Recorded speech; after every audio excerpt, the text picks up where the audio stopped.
At sabi ng DFA, wala silang natatanggap na extradition request galing sa Amerika para ipadala si Pastor Kibuloy doon. Dapat daw ang DOJ. Ang sabi naman ng DOJ, wala silang natatanggap din. Itong patungkol kay Pastor Kibuloy. At ako'y naniniwala, may kinalaman si Pastor Kibuloy sa flood control na bulilyaso. Pakinggan po natin ito.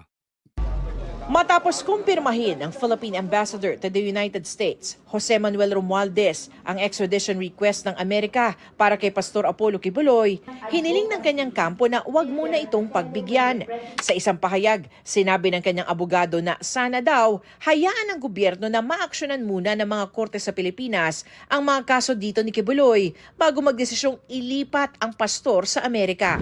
Nahaharap si Kibuloy sa kasong sexual and child abuse sa Quezon City Regional Trial Court at qualified human trafficking sa Pasig City RTC. Habang meron naman siyang kaso sa Amerika na sex trafficking, conspiracy at bulk cash smuggling. Puna naman ng isa pang abogado ni Kibuloy, kaduda-duda raw ang timing nito. Makikita rin daw ng mundo na sunod-sunuran ng Pilipinas sa banyagang kapangyarihan kung ibibigay ulit ng isang Pilipino sa ibang bansa, lalo't nililitis na si Kibuloy sa mga korte sa Pilipinas. Hinihingan namin ang pahayagang Malacanang Ito po, okay? Tingnan muna natin dito. Dito malalaman natin kung talagang tayo ay tuta na ng ibang bansa. Kung yung ating presidente ay wala ng silbi, kung yung ating presidente ay weak. Dahil kung itong si Pastor Kibuloy ay ipamimigay sa ibang bansa, gaya ng ginawa kay PRRD, wala na talagang paninindigan to. Bakla na itong ating presidente. Weak na itong presidente natin. Alam nyo, nililitis na yung batas dito. Ay, nililitis na yung kaso ni Pastor Kibuloy dito. At itong issue ng extradition sa US ay lumabas na ito noong June. Okay? Pero, ngayon lang binalita. Kaya nga sinasabi ko sa inyo, may connection itong si Pastor Kibuloy, itong balita ni Pastor Kibuloy sa flood control projects. Kasi gagawin itong pantakip. Iyan po ang style ng gobyerno. Naalala nyo yung may namatay na adik? Kasama ang isang mataas na opisyal ng Pilipinas sa Amerika. Anong pinantakip? Kinidnap si PRRD. Dinala sa ibang bansa para mapagtakpan yun. Ngayon naman, ang plano nila para mapagtakpan yung baho ng flood control project, yung ghost projects na yan, kikidnapin na naman si Pastor Kibuloy, yan ang binubuhay nila. Matagal na yan eh. Hindi naman umuusad yan. Bigla niyong nilabas ngayon. Oh. Anong... Sige, subukan nyo ng subukan. Patayin. Hindi matatapos yung balita na yan. Dahil ilang session pa yan sa Senate at hawak na yan ni Marcoleta. Kaya tandaan ninyo, yung baho ninyo, maalingasaw na, mabaho na masyado. Kahit ilang carpet pa ang itabo nyo sa tae dyan, mangangamoy at mangangamoy dahil sa sobrang tae. Pasensya na po sa salita sa mga kumakain, pero ganyan po kasi. Ano sinabi ko sa inyo before? Umanda tayo.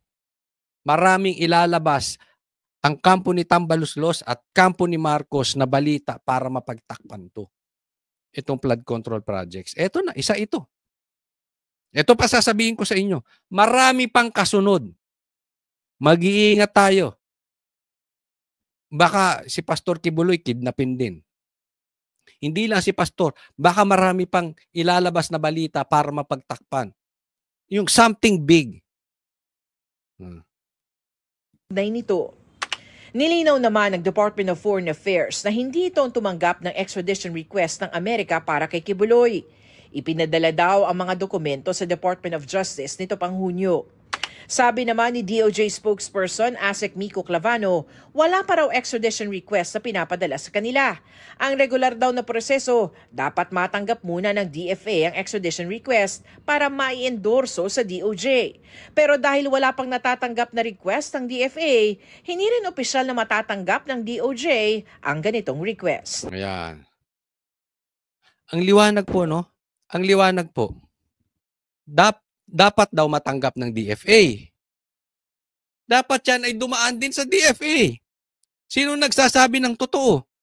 Walang natanggap ang DFA, walang natanggap ang DOJ. Bakit may balita? Yan yung sinasabi natin eh. Gusto lang talagang pagtakpan. Etong baho ng ghost projects ng maraming involved na bata ni Tamba. Di umano. Diba? Simple. Isa nang galing yung balita. Walang natatanggap ang DFA, walang natatanggap ang DOJ. Pero nasa balita. Ay, sino nagre-request? Romualdez daw. Ibang Romualdez. Nasa balita na agad, pare-pares pala kayong walang natatanggap. Masyadong halata. Yun ang sinasabi ko sa inyo eh. Yeah? Sagutin nyo ng maayos. Sino ang nakinabang ng bilyon-bilyon dyan sa flood control? Huwag nyong gawing fall guy yung ibang tao. Pambira kayo.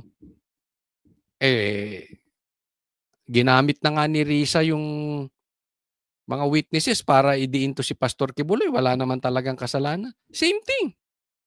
Kung anong ginawa kay Tatay Digong, ganyan din ang ginagawa kay Pastor Kibuloy. Bakit? Number one supporter. Number one. If you know, you know. Number one supporter. Number one na malapit kay Tatay Digong. Bukod sa mga kamag-anak, si Pastor Kibuloy. Mas malapit pa to kaysa kay mas matagal silang magkakilala ni Pastor Kibuloy at saka si Tatay Digong kaysa kay Bongo. Ganun po yan. Next topic.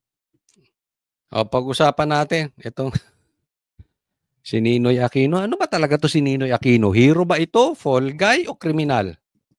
Ba't ko nasasabi?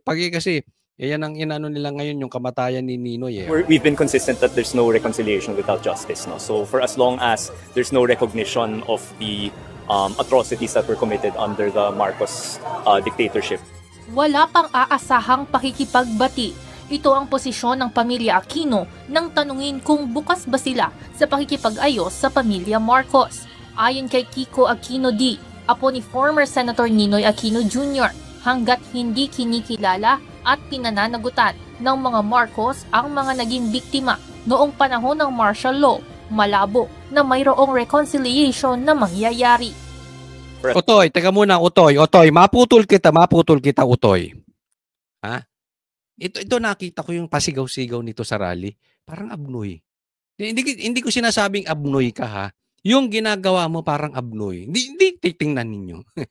Nakita niyo yung video nito na sigaw ng sigaw sa tapos gumaganong pa sa Senate? Sige nga. Ulitin ko, hindi ko sinasabing abnoy. Pero hindi ba parang abnoy? Yung galaw nitong mama na ito. Paalala ko lang, Utoy, ang sabi niya, wala daw reconciliation, walang pagbabati between Marcos at Aquino hanggat hindi nananagot ang mga Marcos, hanggat walang hustisyang nagaganap. Paalala ko lang sa'yo.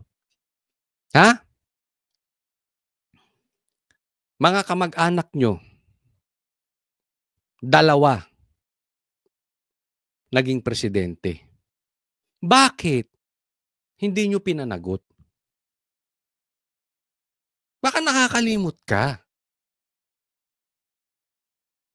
Anong ine-expect mo? Ito, sa tingin ko to, sinasabi niya hindi siya tatakbo. Pero taga nyo sa bato, tatakbo ito. Epal. Masyado ng epal. Mukha namang abnoy. Epal masyado. Lagi nasa TV. Ang lakas ng pamilya mo. Sino lang ang naging presidente na mag-ina o magtatay? Marcos Aquino lang. Ba't di nagawa ng pamilya mo? Ito nga nakakapagtaka. Ha? Hindi ba nyo natatanong? Dumaan si Cory Aquino. Hindi na solusyonan kung sino ang pumatay kay Ninoy. Dumaan si Pinoy, anak niya. Hindi na solusyonan kung sino pumatay kay Ninoy. Hindi ba kayo nagtataka doon? May mga nagsasabi, lalo na yung mga dilawan, hero daw si Ninoy. Yung iba naman sinasabi, fall guy daw si Ninoy.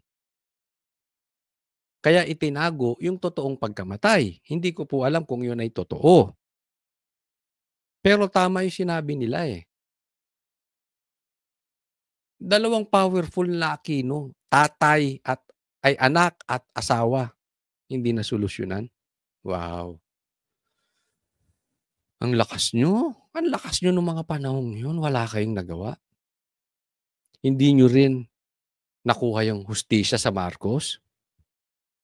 Or may nagsasabi din na pati din si Ninoy ay kriminal. Kaya itinago na lang yung totoong dahilan. Hindi na lang sinolusyonan. It's not for me to judge. Hindi naman ako judge. Dinidiscuss ko lang dito yung mga sinasabi ng tao. At pinapaalahanan kita, Utoy, baka nakakalimot ka sa history. Di ba? Baka nakalimot kayo. Dalawang Aquino po nakaupo mataas na posisyon. May mga senador pa.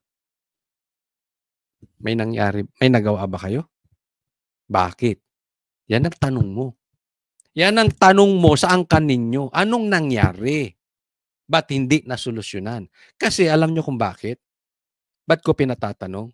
Yan ang tanong ng maraming Pilipino ngayon. Bago kayo mag-ingay, yan ang sinisigaw. Gusto nyo marinig ang sigaw ng totoong mga Pilipino? Marami yan ang tanong. Kaya nagtataka sila, sigaw kayo ng sigaw. Hindi niya nga nyo nagawa yung responsibilidad nyo. As long as there is no such recognition, I don't think there's much to say between our two families. Samantala, kumpara noong nakaraang 2024 na ginawang August 23, ang dami. No, dami. Siksikan. Dami sigurong pulis dyan. Ang dami nagsisiksikan. paggunita ng Ninoy Aquino Day, Lakas talaga ng dilawan, no? Ang dami. Ang dami ng Ninoy Aquino Day. nanatili itong August 21 ngayong taon. Ayon sa mga taga-suporta ni Ninoy, huwag nang pakialaman ng Pangulo ang petsyang ito. Pwede naman palang hindi gawing holiday economics, di ba? So it works even better. Now my advice is, for all those who continue to do initiatives to make the people forget, siguro tigilan na po natin. Wag ka na makialam, Marcos, ha? Huwag mo na raw pakialaman yung dilawan. Hiwalay daw sila. Yung ganun.